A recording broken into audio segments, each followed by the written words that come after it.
Once again, we're at the HIA-LI Legislative Forum. I'm Eliud Custodio with Turn One Studio, and I have the pleasure of sitting with Terri Alessi-Miceli, the President, CEO of the HIA-LI.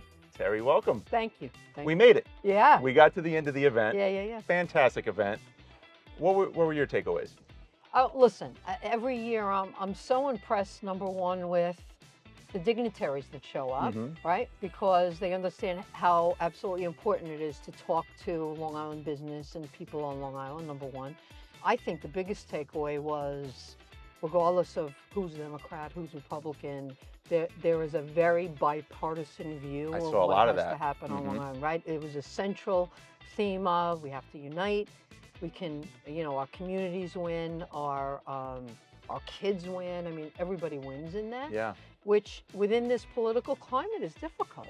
Yeah. Right? Is really difficult. But I think that we have some really great dignitaries and politicians on Long Island that just fight the good fight every day for us. Yeah.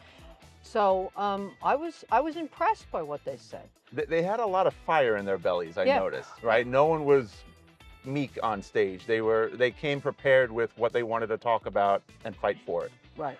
What were the top one or two initiatives that you heard that you're really excited about for this year? Yeah, believe it or not, you'll laugh at me. Right at the top of that list is sewers, right? So we always laugh about sewers. You got to start with the sexy stuff, right? Or unsexy stuff. But we're in the midst of a major sewage expansion right now in the Long Island Innovation Park at Hauppauge. Are we? Okay. It is the one thing that will allow us for growth, will allow us for apartments. You heard Supervisor Ed Wareheim talk a little bit about the overlay districts, right? Those overlay districts don't happen without sewers, right? You can't build apartments and multifamily housing without sewers. So that was big. It is absolutely on the county executive's radar and always has been. Development, and I think sensible development is critical, because I'm sure you're reading right now about all the studies again that are being done about how many kids are leaving Long Island. Right. And listen, one piece of it is being able to afford an apartment and then eventually hopefully buy a home.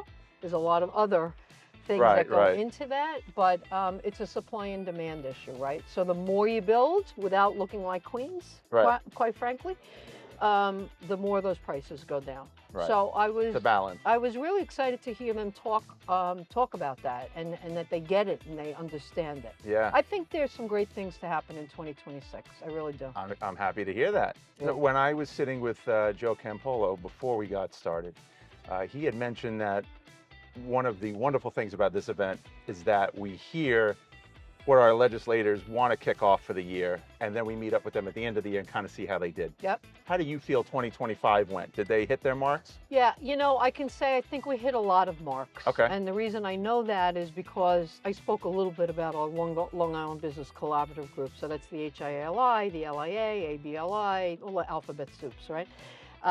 LICA and Libby. I don't want to leave anybody out. But, we speak frequently, if not meet frequently, and we talk about what's moving forward. And, when you look at, again, what they were talking about with workforce development and multi-housing and garbage, which is going to be a very big thing in 2026. I didn't realize that was really a thing until they spoke about it today. Thing. Because we got to get all this garbage off of Long Island, right? Where does it go, right? We don't even realize it. But so I think they did a great job in 2025, despite the climate, right? So the climate's difficult politically. Whatever we say about it, it is what it is. But it's those types of dignitaries that can kind of weed through the garbage, no pun intended, that really can get things done. So we have a really successful relationship with all of them because of that. They seem very open to working with the HIA and frankly everybody. Yeah, and listen, I think what we do well, Eliud, is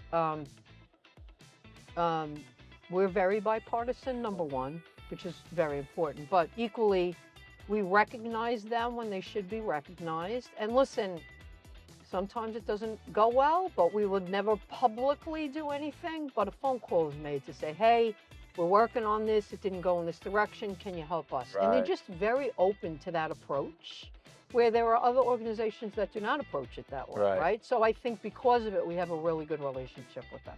Love it. Yeah. So in closing, Again, this was a stellar event.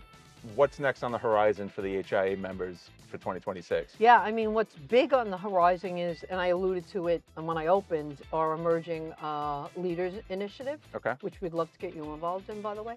Okay. You know, because we're seeing, again, so many young professionals leaving Long Island. So that will partner with a lot of the lucrative work we're doing with the Workforce Development Okay. Task Force to really look at what really needs to happen here. What is it we can control? There's a bunch of stuff we can't, right? Right. But what is it we can control to help make a better connection between these kids, these young professionals, and business, and some of the exciting opportunity that will be very large in 2026 for us. Very large. Love it. Yeah. All right. Yeah. There you have it. It's a wrap. It's a wrap. Thank you, Terri. Thank This was you. wonderful. Oh, thank you.